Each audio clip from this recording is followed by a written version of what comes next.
I probably owe you, I don't know, a dozen hand jobs, which you're never going to get. At least a dozen hand jobs. That's right. And I owe you for a hand job. I have them. I just frame them and I just use them. I just put them on my wall, and they're just as good as a real hand job. So I'll take them. Just the artwork you use on the IOUs. You put the little hand on the U, like jacking it off. I'll find it and I'll put it up here so that people can see. It's really a piece of art. Did you just ask me if I got it better than serviceable booze? Yeah, This if you is remember the famous grouse or whatever you were drinking last time was quote unquote serviceable. Josh, you remember this? no, I do. said yeah. Yes. I said it was a very serviceable, and you guys said you'd never heard that. Never heard that term for anything that has to do with I've, liquor. Yeah. I've never heard that term with anything that has to do with anything good. I've definitely heard Probably the term never seen serviceable. anybody drink booze with a coffee filter as a coaster either. Because you No, motherfucker, I'm an innovative sort of guy. I don't you know what are, else and to I say. did actually give you kudos when I saw you do that for the first time. I think it is quite classy. So kudos to I you mean, it on looks that, sir. a little Are you, doily. are you Fits right being on there. sarcastic? Because I don't remember No, I'm actually kudos. not being sarcastic. I think it's fucking classy. Like if you're I don't think it's classy as like drinking on a coaster or doing something that a normal person would do.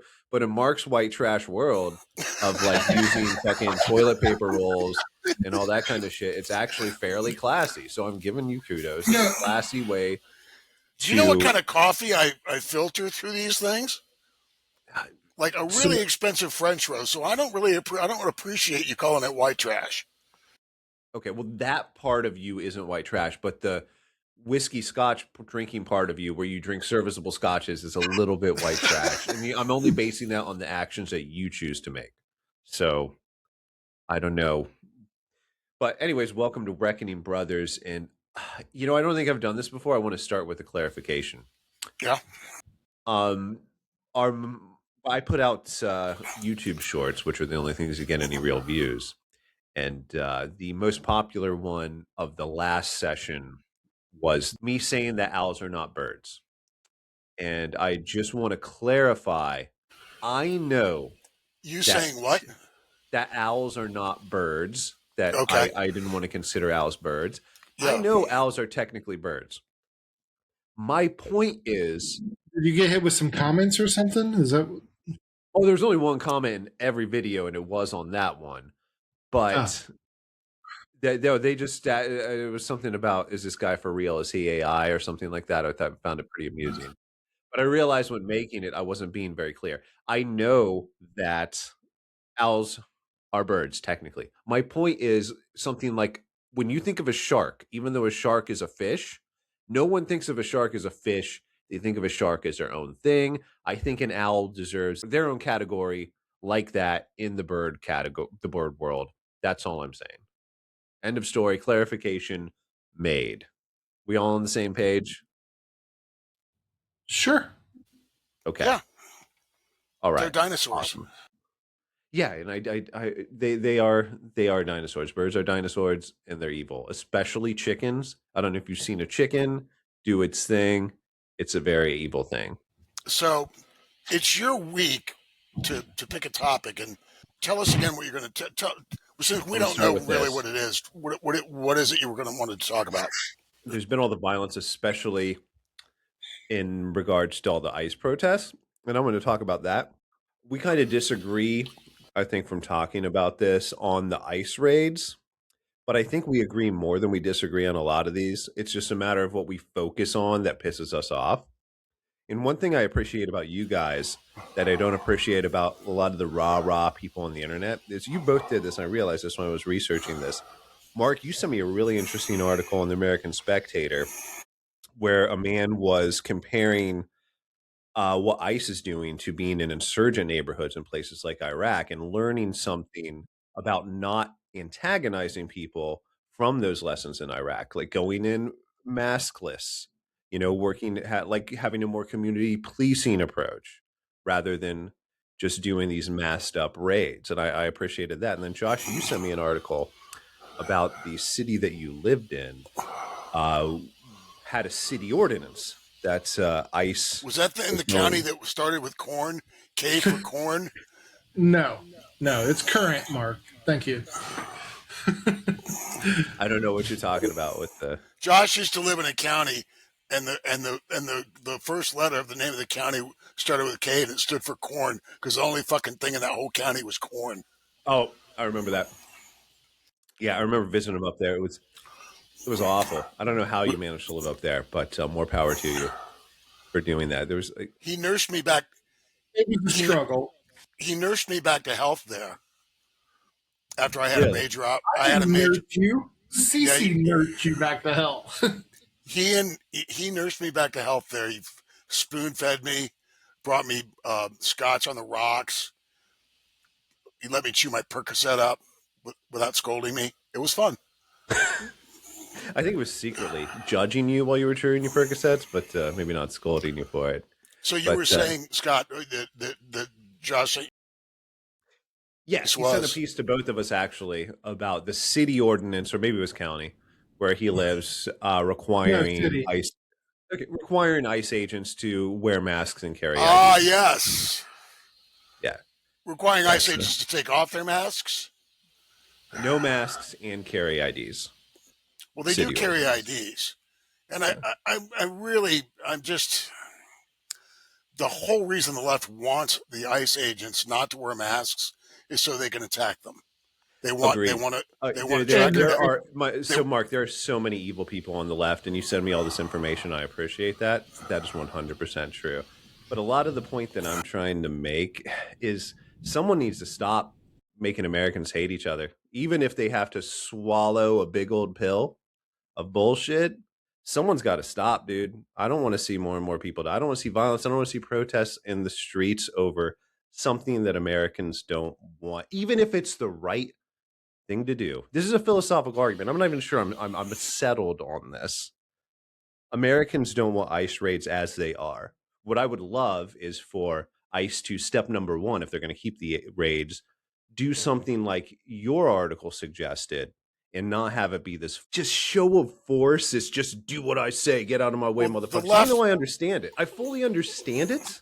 The left doesn't mean I want to see it. The left doesn't want the ICE raids happening as they are, and we have to please understand that the only reason the ICE raids are happening in Minneapolis is because Minneapolis refuses to, in an orderly fashion, turn over criminal illegal aliens that are in the justice system. They will not do it. They refuse to do it. It's a sanctuary city. Right? They turn them loose. An illegal alien gets arrested for a DUI or whatever, and they turn them loose.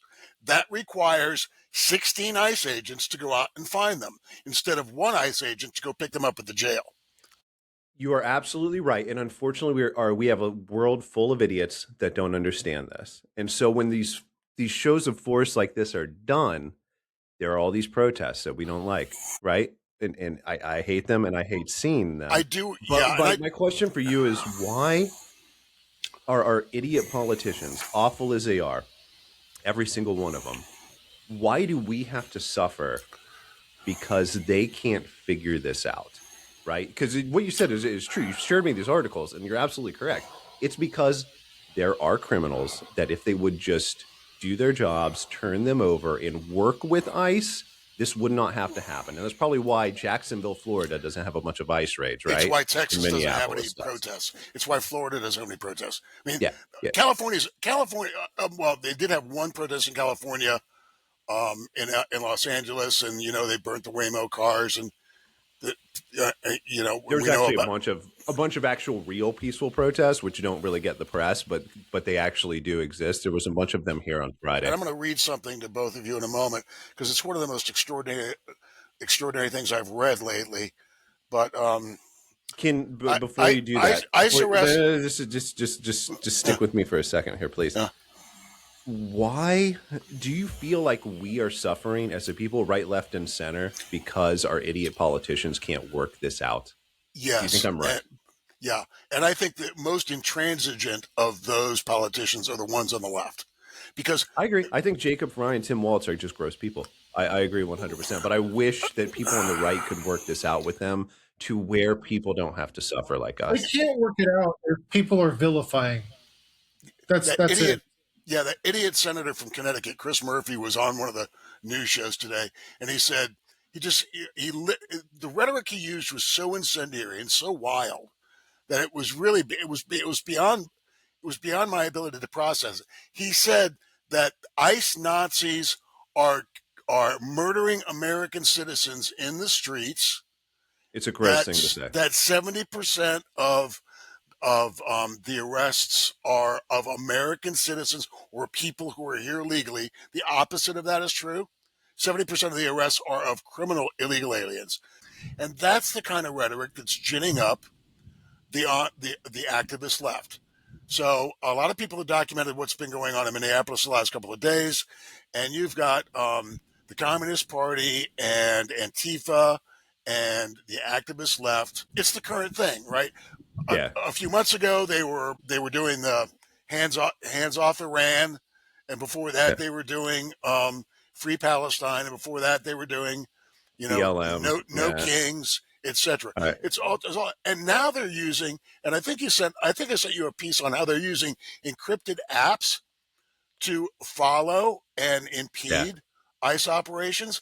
If you want to inject yourself into law enforcement, and ICE is a law enforcement agency, whether you like it or not. If you're going to inject yourself into dangerous situations, some of these arrests that these activists have impeded, we're talking about right? We're talking about rapists and killers. The activists are showing up and trying to stop the arrest of those people. I sent you a headline from the New York Post, which was ICE agents had to chase down a man that was released from jail in New York who's a migrant pedophile, right? And the ICE agents had to chase him down because it got fucking released. He got released. And that's right? absolutely gross. And you're absolutely right to point all of this stuff out. There are, but if you want to take the whole argument seriously and convince an actual group of people, because you're never going to convince idiot lefty fucking cultist scumbag fuckers, you're not going to do that. But there are legitimate people that I listen to that are anti-ICE, more anti-ICE than me, that I still think are smart people. One of the things they point out, and I just really quick, sorry, but just can you just engage with this and see if maybe making some of these small tweaks will just help America, right? So one of the problems with ICE, and I know you think this is probably legitimate too. One of the problems with ICE, lack of training. What is it? An 8 week of training. And when I see these videos, and this isn't science. This is me watching videos like every other American. I think that's a TSA officer. That's not a cop. We would be better off if those officers felt like responsible cops, the kind that didn't kill any of these protests. I know it's such a small sample size, 2 people in Minneapolis. I know, I get it. But when I saw cops in 2020, I felt a much more professional vibe than when I saw ICE officers lately. There were plenty of videos where I'm like, these people don't seem like they're prepared. They seem like TSA agents that are thrown in by the federal government to spend my money doing something that I guess we need, but it doesn't feel like real legitimate policing that people in those communities want. Am I wrong? You're not. I would imagine it's difficult to get someone to actually volunteer for that too. I mean, yes, there's bonuses that are involved too. So $50,000 signing bonuses. Yeah, it's very difficult, but that's one of the things. There's no perfect solutions to this, right? There is no perfect solution. You're not wrong, Scott. It's just that I truly believe that the media and social media influencers are laser focused on what may appear to be ICE agents that aren't as well trained as we might want them to be, and use that as a very broad brush. Because remember, we're talking about, so somebody crunched the numbers the other day, and I think it was Professor John Lott. During the Obama administration, there were more instances of mistaken arrests by ICE than there are during both terms of the Trump administration. What was his By name? Deporter in chief or something like that? Isn't yeah, that what they call it? I believe broke it down like I forget how many like two, it was like 3.9, and again I'm just use these numbers that I'm giving it in the vernacular because I didn't memorize them. But it's something like there were 3.9 mistaken arrests out of 15,000 during the Obama administration, and now it's like half that. Now it's like 1.8. All right, but it's the focus that we're seeing because we have a permanently online society now that's online, and then the media purposely focuses on those types of instances which make it seem like there's a lot of that this I, this sort of thing is widespread. And then the other thing is, there's all kinds of narratives going about. Like, so the two federal immigration agents who fired on Alex Pretty, their names are Jesus Ochoa and Raimundo Gutierrez. I was promised white supremacists. Like the entire online left said, ICE Nazis are what. where are my goddamn white supremacists? Right, Yeah. right. And it turns out now That's not surprising at all. nobody wants to. Everybody gets sickened when they see somebody get shot, and the investigation's ongoing. And I'm sorry for that Alex Pretty got shot. I'm Pretty, however it's pronounced. I'm sorry. I'm deeply sorry for his family. When the video came out showing what he'd been doing, that it's kind of like a hobby, like running around town chasing ICE vehicles and kicking their taillights out, etc. And so the people that shared those videos, or news outlets or influencers or whomever, right? And then the canned answer from the left was, well, that doesn't justify him being murdered. Well, no, it doesn't justify the shooting. But if you are constantly injecting yourself into dangerous situations, the chances are that you may end up in a dangerous situation that ends up harming somebody, you or somebody else. And I would love to see a politician make the point that you made as eloquently as you made it in a way that brings the temperature down. People that get the spotlights on the TV aren't saying that. And I know there's multiple causes for it. A lot of it is our own fault as citizens with what we choose to pay attention to. That's who we choose to elect. But it's okay if in my more consequentialist times, right? When I'm thinking more consequentially, we live in a world where optics like that matter, unfortunately, and they do. They do. These one or two killings cause people to go out in the streets. Do you feel like we have mature, up with it leadership that is able to deal with it and say, like you on TV saying that as president, I think would turn the temperature down. The stuff that we hear JD Vance say, the stuff that we hear Kash Patel say, it doesn't seem like it's bringing the temperature down. Whether you like them or not, it seems like it's bringing the temperature up. And for me, And Tom right Homan. now, Yeah. Tom Homan, I think that's so bad, and that's such a Well, I think bad sending thing Tom for home in America. Minneapolis is sort of bringing the temperature down because he has a record. He's been doing this for 45 years. He's worked for every president since Reagan, including And Reagan. being paid in cash, which is impressive. He's talking about the. I saw an article on that. I don't know if it's fucking true. The or bribe not. I was like, I accusation. don't care. Everybody's corrupt, whatever. Yeah, like, well, whatever. Great you on the may- curve. I'm sure he's not bad. You may have missed Cheeto. You may have missed Cheeto. And there's a clip, and I'll send it to you later, of him saying, "I don't want to see anybody get killed." No, I saw that. I did appreciate that. I did. Like Right. you said, we will always give Trump his kudos when he deserves it here. Right. And yeah, I agree with you on that. And I think taking Greg Bovino out and putting Homan in was a good faith effort to bring the temperature down. Now, I want everybody to bear with me a moment because I read one of the most extraordinary things today that I've read in a long time. So I know this is your show, but so Go do I for have it. my? You're on top. Hopefully, this is on topic. Well, I guess we'll see. I think it is. and it's from a girl named Farah who I've interacted with online many many times. I don't know if anything I've ever said to her made her think about anything. Um, I'd like to think that it did. I don't know if it did or not. And this is what she wrote today: a letter to the left. She's an Australian leftist, an Australian progressive. To those who still believe from someone who once did too, I need to tell you something, and I need you to hear me out before you decide what I am. I was one of you. Remember, this is a letter to the left.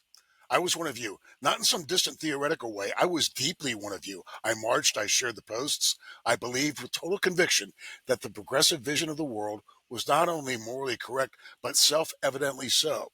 Anyone who disagreed was ignorant or malicious. I had Trump derangement syndrome, but then I complained about all politicians. I couldn't see it was a case of choosing the best of. I had no middle ground. And that's what finally shook me awake: the realization that I had stopped allowing for middle ground. My thinking had become entirely black and white. I had radicalized slowly, invisibly, without even noticing it was happening to me. The moment of clarity didn't arrive dramatically. It crept in through small, uncomfortable questions I started asking myself. Why was I so certain? Why did I feel such fury toward people who hesitated even slightly on positions that I held? When had I stopped thinking and started simply reacting?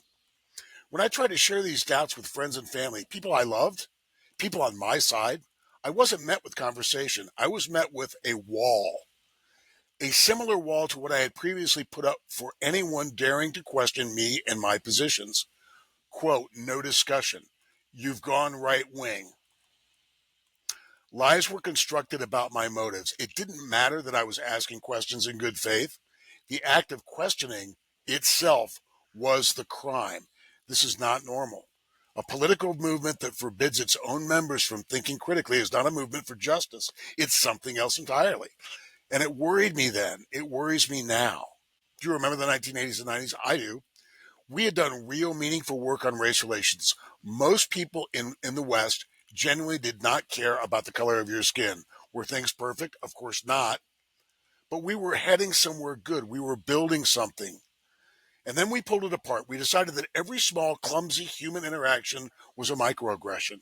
We reframed the past as 100% negative, as though nothing decent had ever been achieved. We became so obsessed with naming every tiny slight that we forgot what real progress looked like.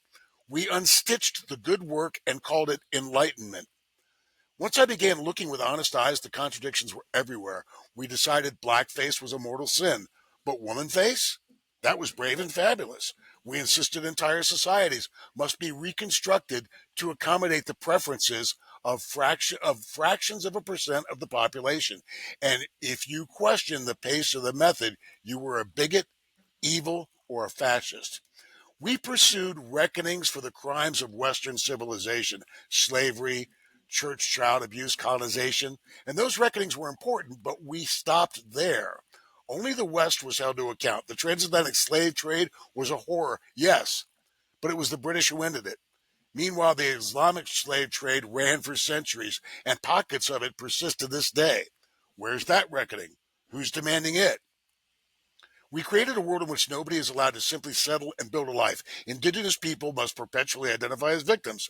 Everyone of European descent must perpetually identify as perpetrators for events centuries ago, centuries old. Yet nobody seems interested in acknowledging that white Westerners were not history's only colonizers, or that colonization in softer forms is happening right now. Mass immigration into Western countries is a form of soft colonization. That sentence will make some of you furious, but consider this. Why is it only European and other Western nations being pressured to diversify? No one begs Nigeria, China, or Latin American nations for a lack of diversity and not promoting the idea of multiculturalism. Only white majority countries are told their cultures must be diluted or they're racist. Wanting to preserve the native peoples and cultures of European nations is not xenophobia. It is a right that in the 21st century we wish to grant every non white culture on the earth. But apparently it's a sin to want it or expect it for ourselves. And when it comes specifically to Islamic immigration into Western democracies, there are countless videos, not propaganda, Muslims speaking plainly, describing a vision in which the world becomes Islamic, in which Sharia law replaces secular governance, in which growing numbers translate to growing power. These aren't conspiracy theories. These are now publicly stated intentions. History tells us what happens when these numbers reach a tipping point. The freedoms we take for granted begin to erode. Some know this because they are ex-Muslims. Some know it because they are Westerners who converted to Islam and found it wanting, frightening even. Expressing that concern is not Islamophobia.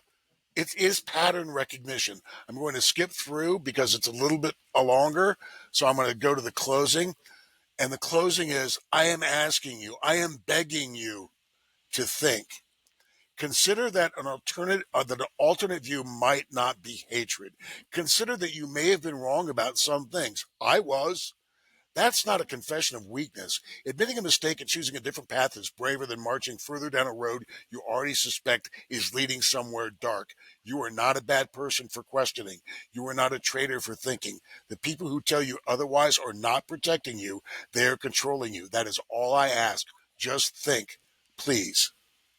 And I just thought it was Wow. extraordinarily well written and brave and honest, brimming with integrity and intellectual vigor, and I just loved it. I have two reactions to that. One, that woman's obviously a bigot. And two, I'm disappointed that you did not try to do the whole thing in an Australian accent. So those are really my only two. No, that was profound. And the people I respect the most are the ones who, I think you guys probably feel the same way, are the ones that realize, hey, look, and she's absolutely right in that article. Someone that's like, hey, look, I was wrong, and I'm willing to sacrifice losing friendships, sacrifice losing comfort to try to do something different and better. And I think for me, as I grew up and grew older, realizing that the things that I thought, that the beliefs and the phases I went through, they weren't mistakes. They were just paths. You learn something from everything you believe. I went through a Yeah, commie phase when I was like 18, but I learned stuff from that, right? Turns out yeah, Howard Zinn wasn't just like in the people's history of the United States. I thought that was a be all end all. It's not that it was complete bullshit. It was just most bullshit. And there was still a lot of stuff to learn. And it's a ladder on the rung towards just being more knowledgeable and having a more well rounded understanding of things and people and how to live your life. And yeah, listen, kudos to that woman for understanding that. She is absolutely right. Those are the bravest people. Wonderful. No notes. I know a few people that could read that and should. Yeah. And it can apply yeah. to anybody if believe in anything. If you're far on the other side of the spectrum, if you're in a cult, you could No, still learn from what she and said. going from our personal experiences, the three of us, and you know, Josh, you can hit me with a joke if you want to, and that's fine. All three of us, when the chips are down, because we joke with each other and we, you know, and we drag each other, etc. But when I'm wrong about something, I'll admit it. When Josh is wrong about something, he'll admit it. Like if we have a tete-a-tete about like who hit the most home runs or who starred in a movie, and I might be sure that I'm right about something, right? And Josh and I go back and forth on it. But when the chips are down, well, both of us, and Scott, you and I do this about politics. We do it about um, social constructs. We do it about a lot of things. The Where movie Pearl each, Harbor, whether or not it's good or not, Shut yeah, up. Shut up, Scott. it's trash. But I'm sorry. Please Shut continue. up, Scott. so the best people I know are the ones that are willing to say, you know what, I was wrong.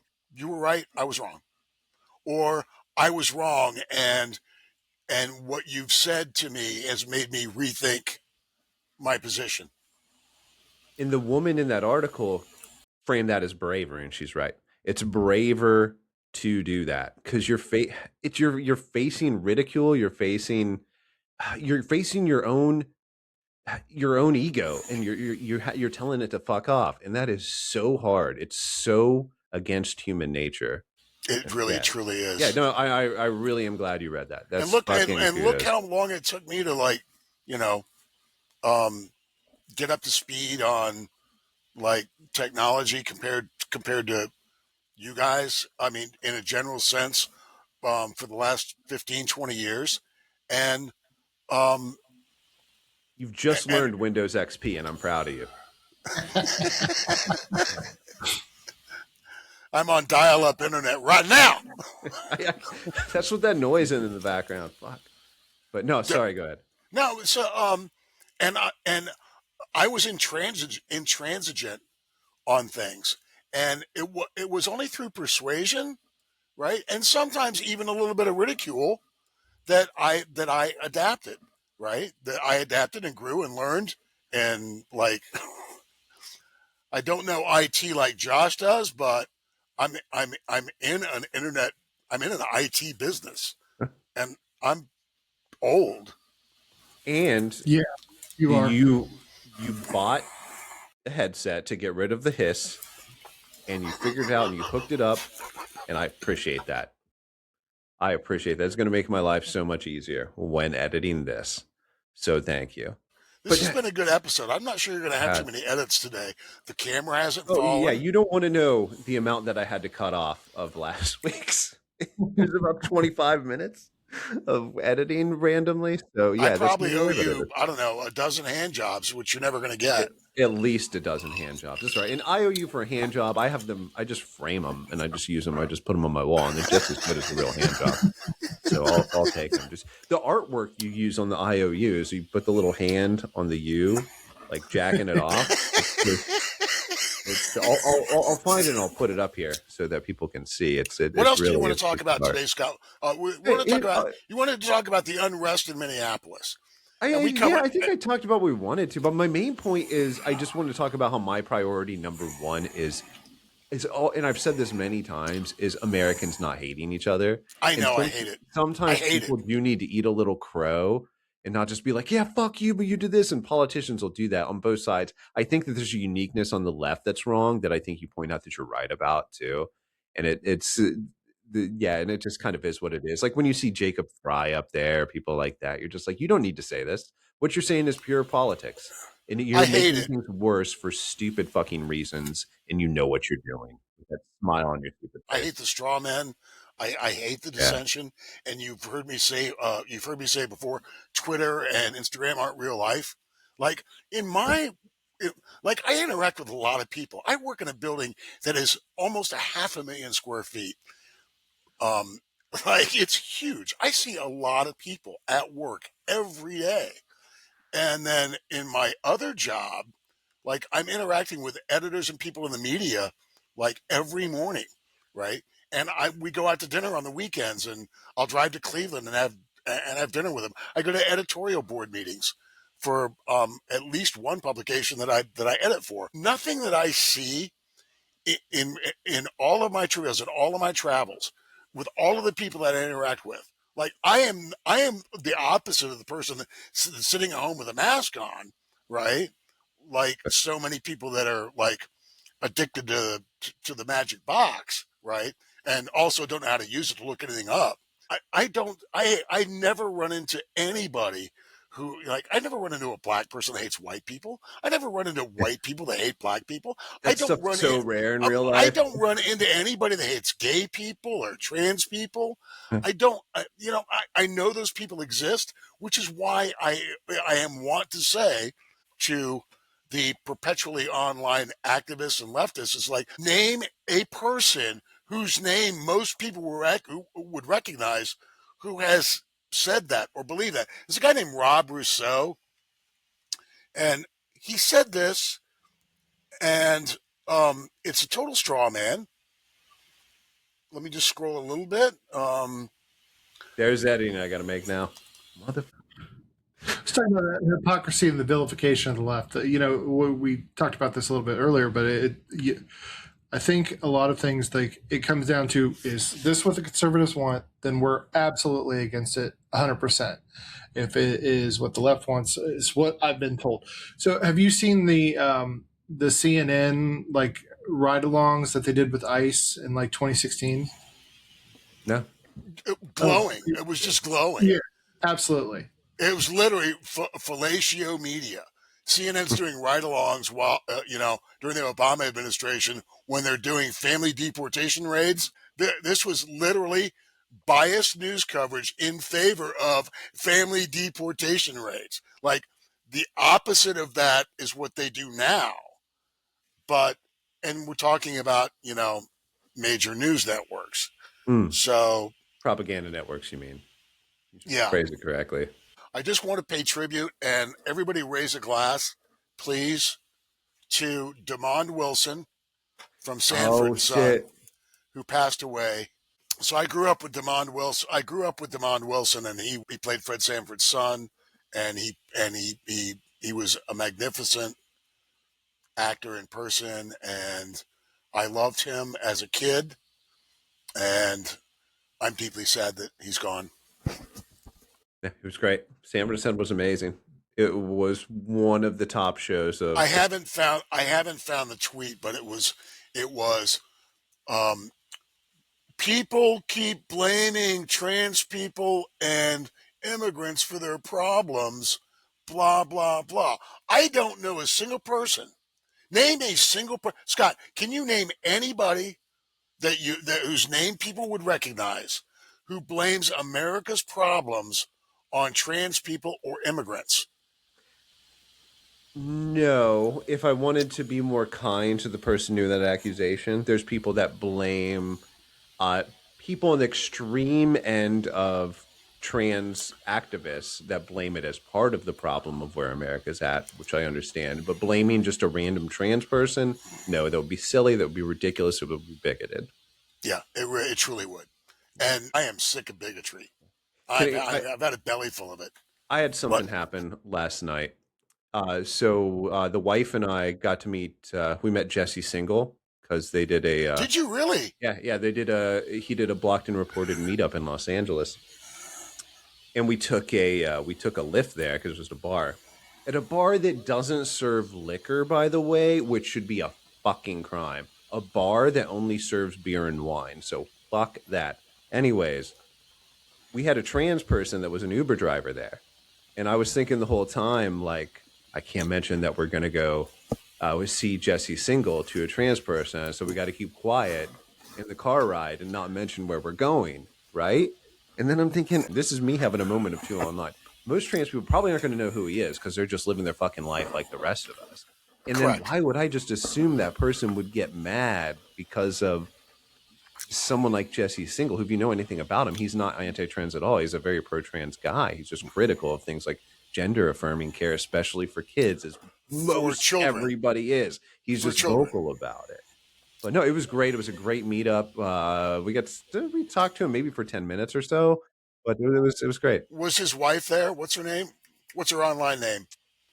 Are you talking about not his wife, but his lesbian co-host, Katie Herzog? Hey, Katie Herzog. Yeah. Who's definitely not his wife, and definitely his lesbian co-host. No, I wish. I absolutely love Katie Herzog as well. I think she's amazing. Some of the stuff she's done is fantastic. But yeah, it was great. So Jesse Single was great. And it was a great crowd, a great, very cool group of eclectic white people there.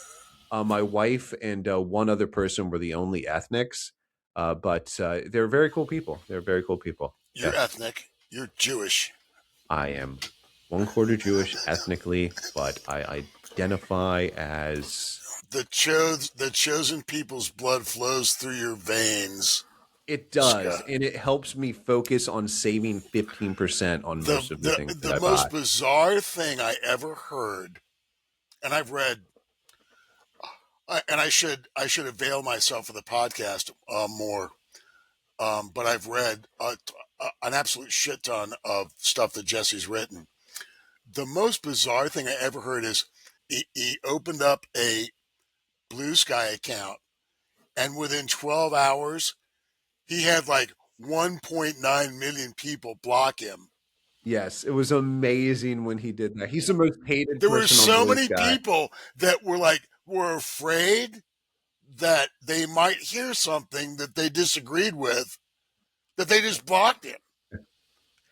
And it was like literally like the only other person that came close to those numbers was the fucking vice president of the United States.